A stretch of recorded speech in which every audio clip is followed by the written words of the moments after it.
আসসালামু আলাইকুম। আপনারা সবাই কেমন আছেন? আশা করি ভালো আছেন। আমি ভালো আছি আলহামদুলিল্লাহ। এই যে আজকে রান্না করব কি আপনাদের সঙ্গে একটু শেয়ার করছি।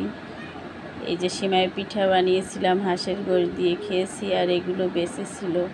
এই পিঠাগুলো রোদরে শুকিয়ে আমি ফ্রিজে রেখে দিয়েছিলাম।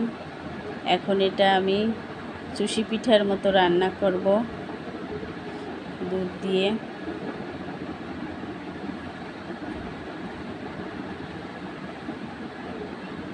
এই যে দুধ কড়াইতে দিয়ে বসিয়ে দিয়েছি, ফুটে উঠছে। চিনি দিয়েছি, দুটো তেজপাতা, দুটো এলাচ, দারচিনি দিয়ে দিয়েছি। সিমাই রান্না করি যেভাবে সেভাবেই রান্না করেছি। চুষি পিঠা রান্না করে যেভাবে, এই তো পিঠা দিয়ে দিয়েছি দুধের ভিতরে। এই যে রান্না হয়ে গেছে আমার সিমাই পিঠা, দুধ সিমাই পিঠা রান্না। খেতে কিন্তু দারুণ হয়েছে, আমি খেয়ে দেখেছি।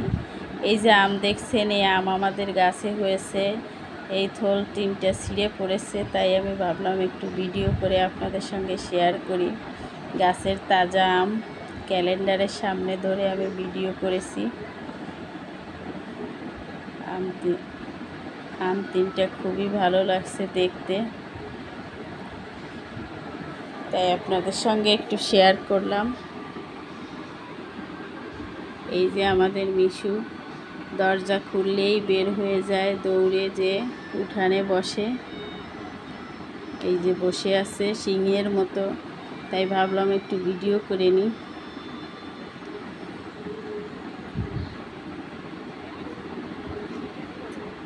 ভীষণ দুষ্টু মিশু, দরজা খুললেই ছুট, এক দৌড়ে বাইরে চলে আসে।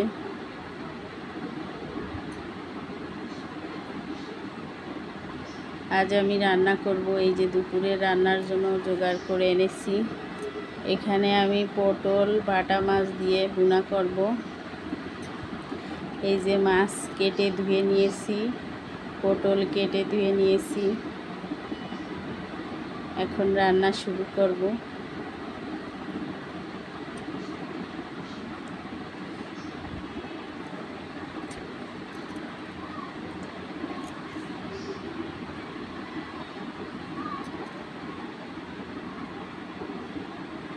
মাছে হলুদ লবণ মেখে নিয়েছি, মাছ ভাজতে দেব।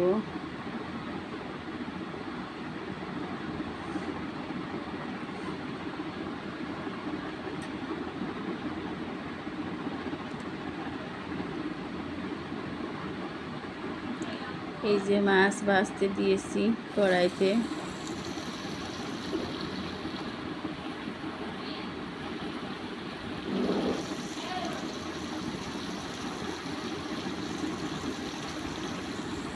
মাছ ভাজা হয়ে গেছে।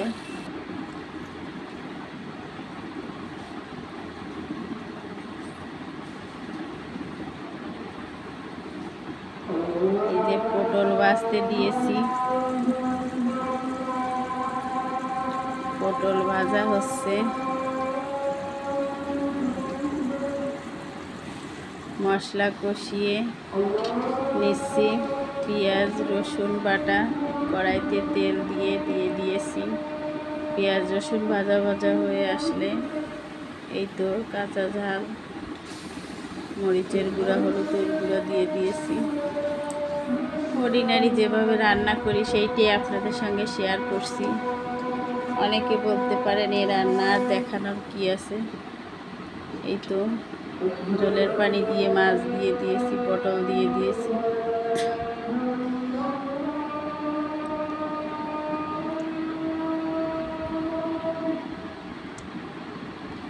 আমার রান্না হয়ে গেছে পটল মাছ দিয়ে ভুনা।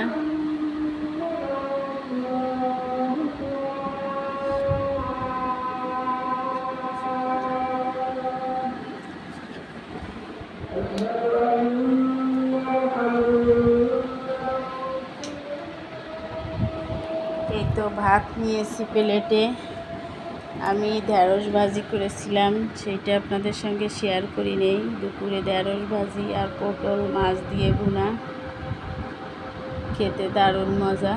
এই যে ভাত নিয়েছি, খাবো। আপনাদের কার কার কাছে পছন্দ অবশ্যই কমেন্টে জানাবেন, লাইক শেয়ার করে দিবেন। যারা নতুন এসেছেন আমার ভিডিওতে তারা একটা সাবস্ক্রাইব করে দিয়ে আমার পাশে থাকবেন। আজ এ পর্যন্ত, আল্লাহ হাফেজ।